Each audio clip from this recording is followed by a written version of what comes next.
We're actually sitting down today with Vicky Tiel, who wrote The Absolute Woman, and this book is absolutely a must-read.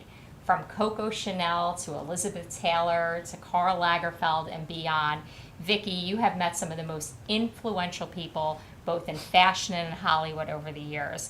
And now being the longest reigning designer from Paris, who's still a part of that iconic legend of fashion design, I am so delighted to be able to sit down with you today and talk about your advice for all of us and our harnessing our feminine power. Yes, thank you. At the age of 20 years old, I was backed by Elizabeth. You see, I had started the mini skirt and she came over and she loved how I looked and she changed her fashion and we went in business together, we opened a shop together, and she taught me so many things, and those are the things I'm teaching in my new book, The Absolute Woman. I'm trying to teach her power. Her power. Like I was talking to you when we first met, and I was saying, "Don't dance with crazies." Don't dance with crazies. That's the best advice that I've heard in a long time. She was telling me that she went to meet the head of MGM, and he was yelling at her because she wanted $1 million for a movie. And he said, "I'm not paying a woman $1 million." She said, "But you pay men $1 million." And he went, "Oh, you're just a woman. I'm not going to pay you $1 million." And she said, "You know what you do when that happens?" And I go like this, "I know." You roll your eyes and you smile. And you smile. You don't get mad. You don't get mad. She never gets mad. She just would roll her eyes. Off. No, just roll her eyes and roll smile. your eyes and let it roll. Let it roll, and don't dance with crazies. Don't dance with crazies. I love that. Elizabeth Taylor is such an incredible movie star, actress, fashion icon. How did your relationship with her start?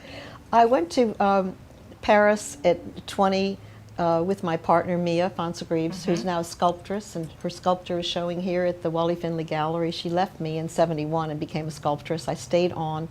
But we had originally in 1964 gone to do movies, and our first movie job, we were already wearing mini dresses. In '61, 2, and 3 were in minis. So in Paris, we were wearing the minis. We were discovered.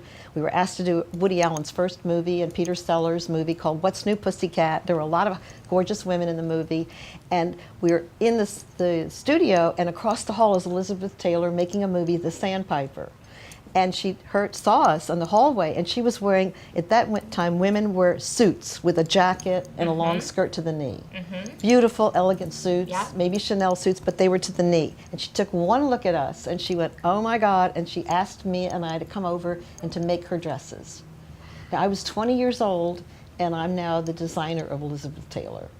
Elizabeth knew that I had studied fashion and I had written my theme paper on Coco, and I was in love with Coco because she created so many things. She created sportswear, the little black dress.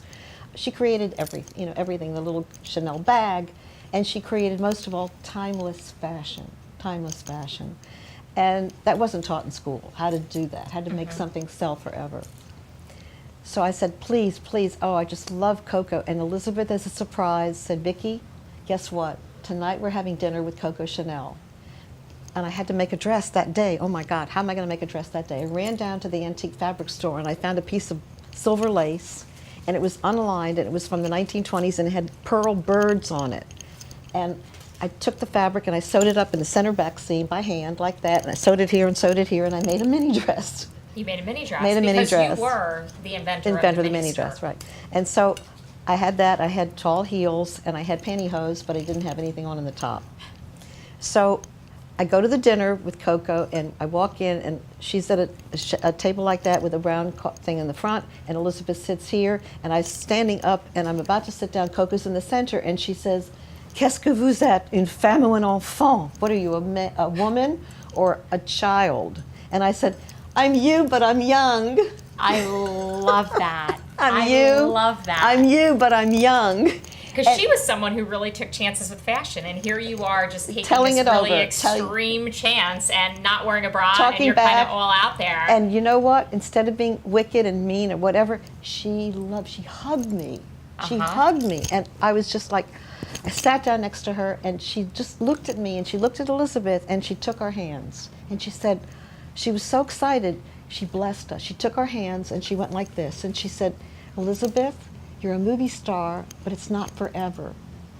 And then she grabs my hand, and she goes, "Vicky," and she's blessing me by doing this rubbing. And blessing you and rubbing she you. said, "Vicky, you're a fashion designer, but it's not forever." In French, I had to translate for Elizabeth. C'est pas pour toujours. And then she said, I want you to promise, the two of you, you're going to promise me you're going to make perfumes. Make perfumes. Make perfumes. That's forever. That's forever. Forever. I'm here today. Thank you. I've had 20 perfumes for 25 years. I'm living off perfumes. I have 5 homes. Because of Coco Chanel. Like, how amazing is that? And, you know, my whole life I've admired Coco Chanel, as I know so many of us watching have. And for you to have that kind of a personal experience, is it translated into all this success throughout your career, is just incredible. And also, on top of that, Karl Lagerfeld, who I've known all my life, who just passed away, Karl Lagerfeld never met Coco Chanel. The people, no. No. Never. And the people who run Chanel, I met them when I wanted to make perfume, and I went to see the people at Chanel, telling them about the story, and they wouldn't make my perfume. And they said, "But did you meet Coco?" And they said, "No, we've never met Coco." The people who ran Chanel never met Coco. Never met Coco, but you did. She didn't meet many people. She wasn't into meeting people. Wow, so a chance meeting between you, Elizabeth Taylor, and Coco Chanel led to this amazing career But making perfume. More than that, there's one more thing that happened. Someone asked the other day, have you involved with AIDS in Africa, with AIDS, you know, Elizabeth Taylor AIDS?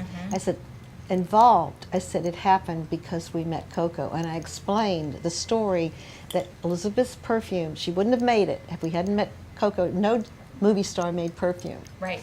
But she did it because I insisted. Coco told us to do it. We have to do it, we have to do it. But I'm a celebrity, we don't do perfume. Well, today all the celebrities do perfume. But she said, okay, I'll do it, I'll do it.